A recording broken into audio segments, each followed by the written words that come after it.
This is Jingdezhen in eastern China. And this is the historic Dutch city of Delft.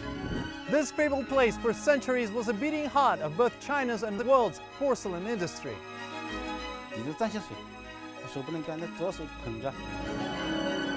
Here in the Netherlands, it was precisely that lust for porcelain that would spur the country's own ceramics trade, known as Delft Blue.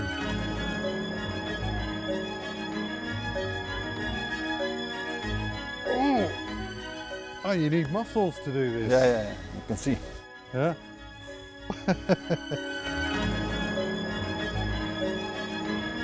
Welcome to Crossing Cultures. Join us as we explore the ancient ties that bind both China and Europe.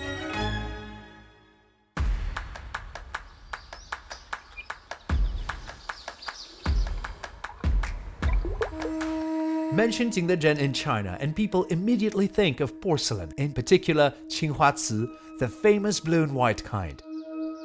Making it is a complicated process that involves 72 steps. The potter begins by positioning the clay on the wheel. It must be absolutely central, otherwise it will wobble. Then he shapes the size of the vessel. He does this gently, even though he appears to be concentrating all his strength and energy into his hands. 你觉得我可以试一下吗？可以啊，你可以上手试一试来。左手托住底座沾些水，手不能干，那左手捧着，右手在里面，两个手贴盖好，两个手靠在一起，慢慢的拿开。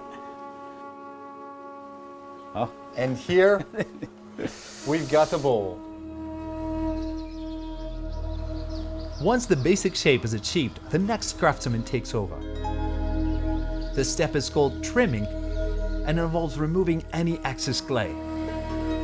The thickness has to be very precise. An error no greater than 1/10 of a millimeter is permitted.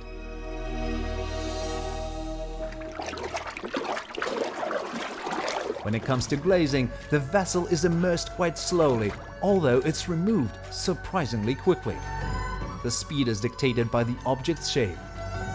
The craftsman relies on experience to determine this.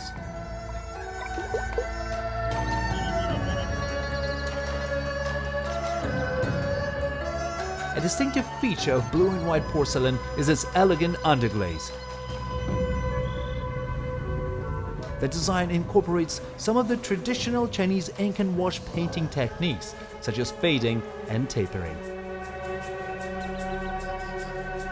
Everything painted on the surface has unique symbolism, usually associated with some form of blessing. 艺术的创作是一个先大量的去输入我们大量的去看，大量的去了解，看一些最好的风景和风情，然后最后就汇成到我们自己这儿，就变成自我的一个输出。因为可能每个人看到的风景都是一样的，艺术作品也是一样的，但是可能每个人的输出表达理解是不一样的。So here we've got traditionally made blue and white porcelain cup. Paul, what you got there?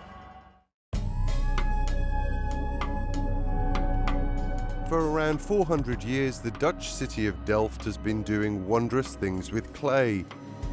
Inspired by the porcelain arriving from China, potters here soon started making their own blue and white ceramics. Today, Royal Delft is the only factory left in the city. Ib is showing me one of the first and most important steps in the production process, the casting. Hi, what are we doing today? We are going to make the skirt of the Proud Mary. All right, can I have a go? Yeah, you can. Yeah. This is the clay. Yeah, the clay comes out of this tube. Right. If you put this handle like this, Yeah. Okay. it goes, you see? Wish me luck. Yeah, good luck, mate. Is that Yeah, easy, easy, in the middle. What happens if you go too quickly? Then you can have air inside. Oh, we don't want that. No, we don't want it. No. You're sort of an expert. Beginner's luck. Okay, stop. Yeah. Stop. A little drip bit. Yeah. Okay, beautiful. And then we close this. Right. Once filled, the mould is topped off. The skirt is then left for 15 minutes. After that, the remaining liquid clay is tipped out, leaving behind a crust. Now you turn it over. All the way? Yeah, all the way. Yeah, yeah. Easy. Okay, you sure? Yeah, yeah. Am I doing this correctly? Yeah, yeah, yeah. And then it comes out, you see. What is still liquid goes out. Right. And the crust will stay. Hi, what makes a good Delft potter? If you're holding it too tight, it breaks. So you need to be sensitive and technical. After being emptied and turned the right way up, the skirt is left for an hour. It's then ready to take out. Yeah, easy. Oh, wow, look at that. There he comes, you see. And this is the same to the back. Yeah. There we are. There he is. So Okay. now we have to put him on the plate here. Okay. And then he can dry. This is the sensitive part. If you push too hard, you will break it. So take a full hand. Yeah. Yeah, that's it. This should be good. Beautiful. And now just let it dry till it is dry like this. You just sort of look like an expert. Oh, thank you. Thank you too. Once dry, the pottery is sponged. This crucial step removes any irregularities and defines the final shape. The object is then decorated with special paint containing cobalt, a highly skilled job that takes around a decade or so to master. It's then glazed and fired. This is the magic part. A chemical reaction turns the black paint into the iconic blue. Today, genuine Delft can fetch a small fortune. Thankfully, Co is on hand to tell me how to distinguish the fake from the real. Co, we have the skirt of a Proud Mary here. Why did the Dutch potters start copying Chinese porcelain? Well, we started importing Chinese porcelain at the end of the 16th century, but it got quite a boost when the East Indian Trading Company was founded, and that was competition for the local pottery, so they already started to imitate it, improve the process of the local pottery, and then due to domestic problems into China, the import staggered, and that's why they had a chance to really grow. And at a certain moment there were about 34 factories in Delft. And why was it so popular? This was very delicate. In Europe we could not make porcelain, so in Delft they started to mix the clay in a different way. They were able to make it thinner. The result looked a lot like the Chinese porcelain. That's why people call it Dutch of Delft porcelain, but in fact it's earthenware. The decorations were very refined and the color blue was new. So how do you tell the difference between what's fake and what's real? Yeah, the easiest is you would have another skirt beside it and you could compare it, and then you will notice that the details will all be a little different. You will notice that the shades of the blue are different because we paint by hand. If you use more water you get a lighter blue, less water is a darker blue. And of course you can also tell by looking on the bottom. The name Delft of course is included. You will find the initials of the painter on the piece, a dating code, and this is a limited edition. This is number 60 and we're going to make totally 150 of these. And each piece is unique?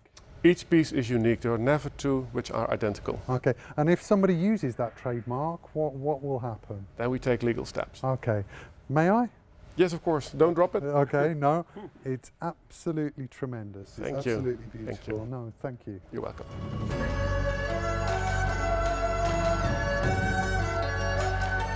The success or failure of all the work done here in Jingdezhen depends on the expertise of the craftsmen supervising the kiln.